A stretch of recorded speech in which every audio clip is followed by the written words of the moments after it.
El título de lo que hoy nos une son tres fuerzas, son tres verbos, son tres valores y son tres actitudes. Creer, crear y lograr. Creer, la psicología de la confianza; crear, la psicología del compromiso; y lograr, la psicología de la realización. Les hablo ahora como emprendedor y empresario. Yo creo que la gran asignatura pendiente que tenemos es la inteligencia psicológica. Fíjense ustedes que se considera que saber escribir bien es un arte, pero en relación a la palabra hay 4 habilidades: leer, escribir, escuchar y hablar. Saber escuchar también es un arte, saber hablar también es un arte. Saber comunicarnos, porque al final la palabra lo que nos lleva es al vínculo, y coincidirán conmigo en que la psicología crea la economía. Dicho de otra manera, yo vengo de España, un país que ha salido de la crisis, que está ahora en un entorno cada vez más favorable, afortunadamente, pero podríamos decir que toda crisis sigue el siguiente axioma psiconómico: la miseria moral es la que engendra la miseria económica.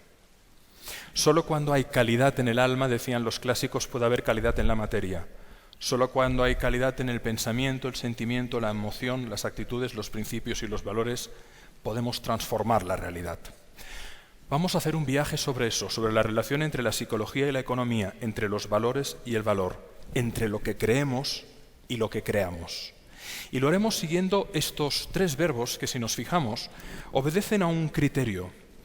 No es gratuito que sean estos 3, no es gratuito que estén en este orden, porque en realidad vamos a hablar de que para la creación de una cultura, de un sujeto, de un equipo, de una organización, de una nación, hace falta activar conscientemente y con excelencia estos 3 verbos, que en realidad son 3 acciones, valores, bienes comunes. Me explicaré.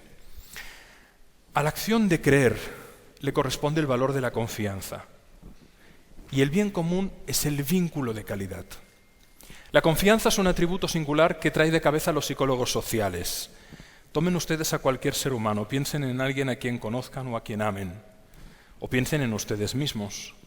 Podríamos decir que podríamos evaluar a un ser humano a través de atributos cognitivos o mentales, emocionales, operativos o de acción, y también físicos, y por supuesto de valores o hábitos. Yo le puedo decir a mi hijo Paul: hijo, veo que eres más paciente que hace 6 meses, te felicito. Veo que eres más perseverante que hace un par de años, enhorabuena.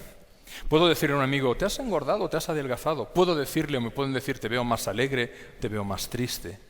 Pero la confianza es un atributo que al límite no admite grados.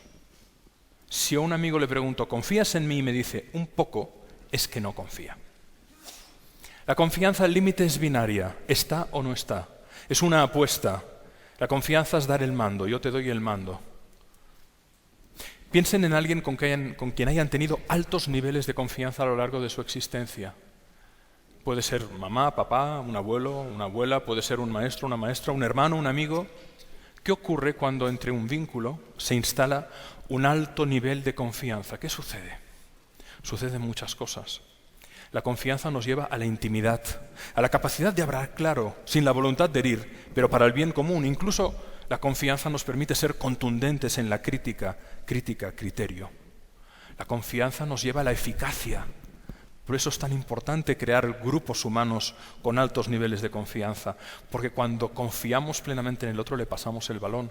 Los equipos de alto rendimiento deportivos son equipos de alto nivel de confianza compartida, intimidad, eficacia y todas sus derivadas.